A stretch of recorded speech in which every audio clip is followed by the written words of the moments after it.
বিধায়কের শপথের পর উপাচার্য নিয়োগ, রাজভবন এবং নবান্নের দূরত্ব কমল, মমতার পছন্দে বোসের সাই।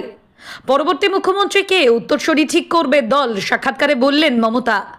রাজনীতিতে আসছেন সৌরভ, মুখ্যমন্ত্রীর সামনে কি উত্তর ভারতের প্রাক্তন অধিনায়কের?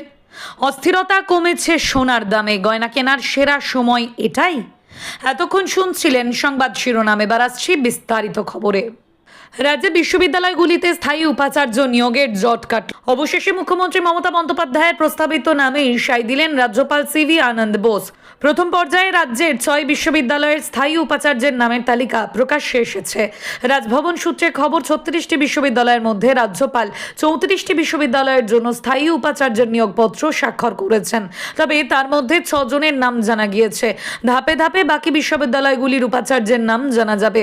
প্রথম পর্যায়ে প্রেসিডেন্সি বর্ধমান, বাঁকুড়া, কল্যাণী, সিধু কানহু বিরসা এবং রানী রাসমণি গ্রিন বিদ্যালয়ের স্থায়ী উপাচার্যের নাম প্রকাশ্যে এসেছে। প্রেসিডেন্সির উপাচার্য করা হয়েছে নির্মাল্য নারায়ণ চক্রবর্তীকে। বর্ধমান বিশ্ববিদ্যালয়ের দায়িত্বে শঙ্কর কুমার নাথ, বাঁকুড়া বিশ্ববিদ্যালয়ে রূপ কুমার বর্মন, কল্যাণী বিশ্ববিদ্যালয়ে কল্লোল পাল, সিধু কানহু বিরসা বিশ্ববিদ্যালয়ে পবিত্র কুমার চক্রবর্তী এবং রানী রাসমণি গ্রিন বিদ্যালয়ে উপাচার্য করা হয়েছে অমিয় কুমার পণ্ডাকে। স্থায়ী উপাচার্য নিয়োগের জট কাটার পরে রাজ্যপালের সিদ্ধান্তকে স্বাগত জানিয়েছেন শিক্ষামন্ত্রী ব্রাত্য বসু। সমাজ মাধ্যমে পোস্ট করে তিনি বিষয়টি জানান। নতুন উপাচার্যদের শুভেচ্ছাও জানান তিনি। রাজ্যের 36টি সরকারি বিশ্ববিদ্যালয়ে উপাচার্য নিয়োগকে কেন্দ্র করে নবান্ন এবং রাজভবনের সংঘাত চরমে উঠেছিল। সেই সংঘাতের জেরে 1 বছরের বেশি সময় ধরে বিশ্ববিদ্যালয়গুলি স্থায়ী উপাচার্যর পদ ফাঁকা। আচার্য তথা রাজ্যপালের ঠিক করে দেওয়া অস্থায়ী উপাচার্যরাই দায়িত্ব সামলাচ্ছিলেন। এ নিয়ে সরব হয়েছিলেন রাজ্যের শিক্ষামন্ত্রী ব্রাত্য বসু। প্রথমে হাইকোর্ট ও পরে এ বিষয়ে সুপ্রিম কোর্টে মামলা দায়ের হয়।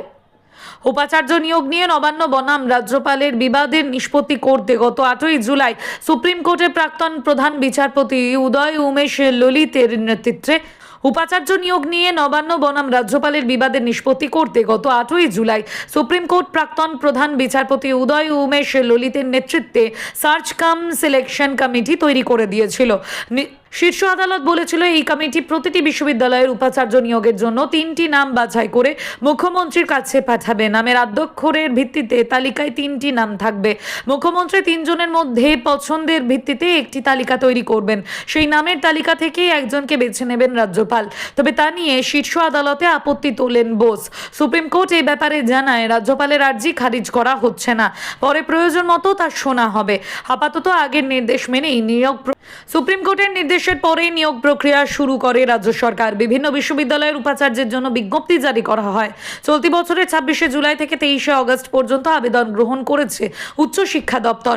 তারপর 2 দফায় চলে ইন্টারভিউ প্রক্রিয়া। সেখান থেকে উপাচার্য পদপ্রার্থীদের তালিকা চূড়ান্ত করা হয়। সেই তালিকা থেকে প্রতিটি বিশ্ববিদ্যালয়ের জন্য 3 জনের নাম বেছে রাজভবনকে পাঠায় নবান্ন। বিশ্ববিদ্যালয়ের উপাচার্য নিয়োগ থেকে শুরু করে এর আগে বেশ কিছু বিষয় নিয়ে নবান্নের সঙ্গে সংঘাতে জড়ায় রাজভবন। আইন শৃঙ্খলা প্রশ্নে রাজ্যপালের সঙ্গে সরকারের বিরোধ শুরু হয়ে গিয়েছিল আগেই। তারপরে নারী নিগ্রহের অভিযোগ ঘিরে সেই বিরোধ চূড়ান্ত তিক্ত হয়ে ওঠে। প্রকাশ্যে রাজ্যপাল সম্পর্কে সেই গুরুতর অভিযোগে সরব হয়েছিলেন মুখ্যমন্ত্রী। গত 15ই আগস্ট প্রথা মেনে রাজভবনে চা চক্রে যান মমতা। তখন রাজ্যপাল বোসের সঙ্গে তার কথা হয়নি। তবে গত সোমবার তৃণমূলের 6 বিধায়কের শপথ পাঠ করাতে রাজ্যপাল বিধানসভায় আসতে রাজি হয়ে যাওয়ায় পরিস্থিতি বদলাতে শুরু করেছে। কথা না হলেও নিয়ম মাফিক স্বাগত জানাতে রাজ্যপাল বোসের মুখোমুখি হয়েছিলেন মুখ্যমন্ত্রী মমতা। সেই আবহেই এবার বিশ্ববিদ্যালয়ে স্থায়ী উপাচার্য নিয়োগ করলেন রাজ্যপাল। বিধায়কের শপথ গ্রহণ পরে মমতার পছন্দের সাই দিয়ে উপাচার্য নিয়োগকে রাজ্য রাজভবনের মধ্যে সম্পর্কের উন্নতি হিসেবেই দেখছেন অনেকে। তিনি দলের চেয়ারপারসন, পদমর্যাদা অনুযায়ী তারপরে এই দলের সর্বভারতীয় সাধারণ সম্পাদকের স্থান। তবে কি রাজ্যের শাসক দলের মুখ্যমন্ত্রীর ব্যাটন হাত বদল হয়ে সর্বভারতীয় সাধারণ সম্পাদকের কাছে যাবে?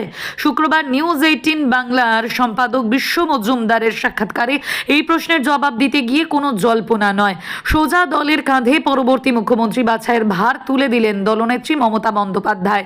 অভিষেক বন্দ্যোপাধ্যায় কি পরবর্তী মুখ্যমন্ত্রী হচ্ছেন? মমতার উত্তর, সেটা দল ঠিক করবে। কোনো ব্যক্তি বিশেষকে প্রাধান্য দিয়ে নয়, দলকে একজোট করে এগিয়ে চলার মন্ত্রেই বরাবর বিশ্বাসী মমতা বন্দ্যোপাধ্যায়। আর তার নেতৃত্বে আর তার নেতৃত্বে সংঘবদ্ধ দল হিসেবে সমস্ত নির্বাচনে তৃণমূলের সাফল্য এসেছে।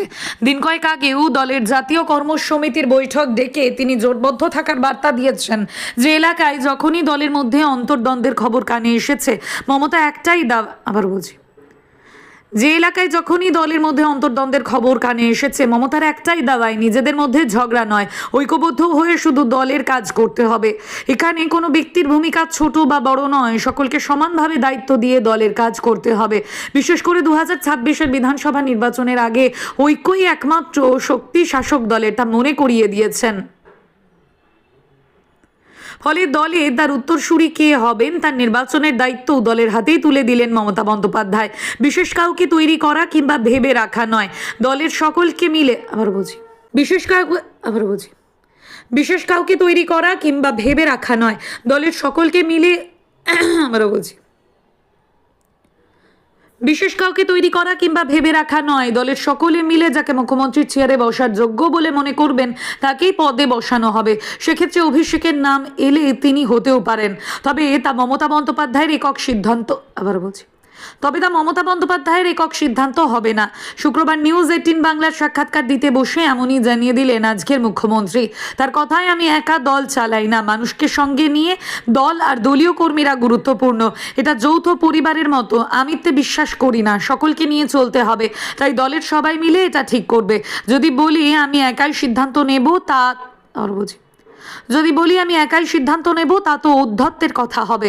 ফের স্পষ্ট বার্তা দিলেন ব্যক্তিকেন্দ্রিক নয়, তৃণমূল কংগ্রেস মা মাটি মানুষের সংঘবদ্ধ দল এবং সুসংহত ঐক্যেই ভরসা রাখেন। আর রাজনীতিতে আসা নিয়ে প্রায়ই জল্পনা হয়, তবে এই বিষয়ে কখনোই কিছু জানাননি সৌরভ গঙ্গোপাধ্যায়। এবার স্বয়ং মুখ্যমন্ত্রী মমতা বন্দ্যোপাধ্যায়ের সামনেও ধেয়ে এলো সেই প্রশ্ন, আর তার উত্তর ক্রিজ করে বেরিয়ে এসে সোজা বাউন্ডারির বাইরে হাঁকালেন ভারতের প্রাক্তন অধিনায়ক। মমতা বন্দ্যোপাধ্যায়ের সঙ্গে প্রশ্ন উত্তর পর্বে এক দর্শক তুলে আনেন উপনির্বাচনের ভোটের ফলাফলের প্রসঙ্গ। তার সূত্রে প্রশ্ন করেন সৌরভ গঙ্গোপাধ্যায় কি 2026-এই রাজনীতিতে আসবেন, নাকি তার আগেই মহারাজকে রাজনীতির আঙিনায় দেখা যাবে? এর জবাবে সৌরভের দিকেই বল ঠেলে দেন মুখ্যমন্ত্রী। ক্রিকেটের বোল্ড আউটের উদাহরণ টেনে তিনি বলেন, এর উত্তর তো সৌরভই দিতে পারে। ক্রিকেটে বোল্ডও হয়, আবার ব্যাটিং বোলিংও করে, স্বাভাবিকভাবে ওরাই এই কথাগুলোর উত্তর দিতে পারবে। আমি তো খেলাধুলোর জগতের লোক নই, কিন্তু আমি খেলাধুলো ভালোবাসি। জবাবে সোজা বাপি বাড়ি যা হাঁকালেন সৌরভ। প্রশ্নকারীকে পাল্টা দিয়ে হাসি মুখেই তিনি উত্তর দিলেন, আমি তো প্রশ্নের মানেটাই বুঝতে পারলাম না। জিজ্ঞেস করুন আপনি কবে খেলবেন, আবার সেটা ভালো লাগবে শুনতে। রাজনীতিবিদদের কাজ রাজনীতি, আমার কাজ অন্য, এটাই আমার জীবনের নিয়ম। তাতেও রেহাই মিলল না ওই এক প্রশ্ন থেকে। তাহলে কি রাজনীতিতে আসছেন না ভারতের প্রাক্তন অধিনায়ক? সঙ্গে সঙ্গে উত্তর দিলেন সৌরভ, এটা তার উত্তর দেওয়ার মঞ্চ নয়। তার উত্তরে সহমত জানান মুখ্যমন্ত্রীও। তিনিও বলেন, একদম ঠিক। সৌরভের উত্তরের ভূয়সী প্রশংসায় হাততালির রোল ওঠে উপস্থিত দর্শকদের মধ্যেও। তার আগে সৌরভের সঙ্গে মজাও করেন মমতা। তিনি জানিয়ে দেন সপ্তাহে 3 দিন সৌরভ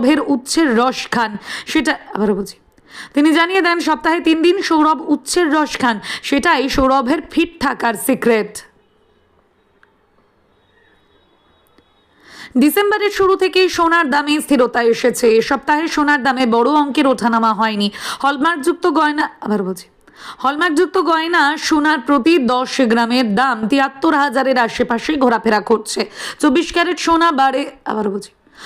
ক্যারেটে সোনার বারের দাম 76,500 থেকে 77,000 টাকার মধ্যেই রয়েছে, যা কিছুটা হলেও স্বস্তি দিয়েছে সাধারণ ক্রেতাদের। রূপোর দামও 90 থেকে 91,000-এর আশেপাশেই থেকেছে গত কয়েকদিনে। সেপ্টেম্বরের মাঝামাঝি সময় থেকে সোনার দাম বাড়তে শুরু করেছিল। অক্টোবরে পুজোর মরশুমে আকাশ ছোঁয়া হয়েছিল সোনার দাম। কর যোগ করে গয়না সোনার দাম প্রতি 10 গ্রামে 80,000 টাকায় পৌঁছেছিল। প্রতি কেজি রূপো পৌঁছেছিল লক্ষের ঘরে। নভেম্বরের শুরু দিকেও পরিস্থিতি বদল না হলেও পরের দিকে দাম অবশ্য কমেছিল, তবে আজ দাম কমলে কাল তা বেড়ে যাচ্ছিল। ডিসেম্বরের প্রথম সপ্তাহের প্রবণতা গত ডিসেম্বরের প্রথম সপ্তাহের প্রবণতা গত 2 মাসের তুলনায় অনেকটাই ভিন্ন, তাই অনেকেই মনে করছেন এই সময় সোনা কেনা যেতে পারে। এখন সোনার দাম একটু নিয়ন্ত্রণে থাকলেও আগামী দিনে এখন সোনার দাম একটু নিয়ন্ত্রণে থাকলেও আগামী দিনে এখন সোনার দাম একটু নিয়ন্ত্রণে থাকলেও আগামী দিনে যে তা বাড়বে না এরকম কোনো নিশ্চয়তা নেই। আগামী সপ্তাহে মার্কিন ফেডারেল ব্যাংকের সুদের হার সংক্রান্ত পরিবর্তন আনতে পারে।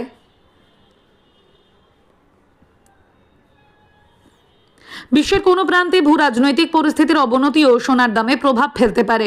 শনিবার কলকাতার বাজারে সোনার দাম পাকা সোনার বার 24 ক্যারেট ৭৬,৩৫০ টাকা প্রতি 10 গ্রাম, পাকা সোনার বার খুচরো ৭৬,৭৫০ টাকা প্রতি 10 গ্রাম, হলমার্কযুক্ত গয়না সোনা 22 ক্যারেট ৭২,৯৫০ টাকা প্রতি 10 গ্রাম, খুচরো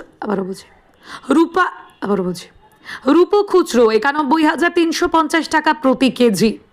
বাজারে গেলে এই দরেই আপনি সোনা কিনতে পারবেন না, কারণ এই দরের সঙ্গে যোগ হবে জিএসটি এবং মেকিং চার্জ। জিএসটি 3% নির্দিষ্ট হলেও বিপণনী ভেদে জিএসটি 3% নির্দিষ্ট হলেও বিপণী ভেদে জিএসটি